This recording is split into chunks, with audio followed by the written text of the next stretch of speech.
This is the face of survival. An elderly woman in Nepal pulled from the mud after a wall of water and debris tore through the region. For many, there was no escaping it. This surveillance video capturing people scrambling to get away before a tidal wave slammed into buildings on the border with Chinese-controlled Tibet. Many Americans are believed to have been inside. Oh, man. Scientists say a section of glacier in Nepal's Himalayan mountains near the Tibet border broke away, plunging nearly 4,000 feet into the valley below. It barreled downstream, picking up rock, mud, and wreckage, with speeds experts say could have topped 100 miles per hour. And anything in the way gets incorporated into it and shoved out the front, and they become very powerful. Experts say it's too early to directly link the disaster to climate change, but note glaciers across the Himalayan region are melting faster, with ice loss rates doubling since 2000.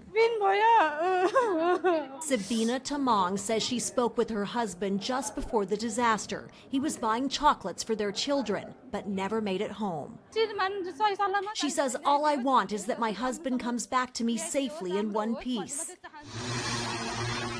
Rescuers are sending up drones and helicopters as they search for hundreds still missing, including dozens of Americans. It's believed they were making a pilgrimage to a holy Hindu site in Tibet. Tina Kraus, CBS News, London.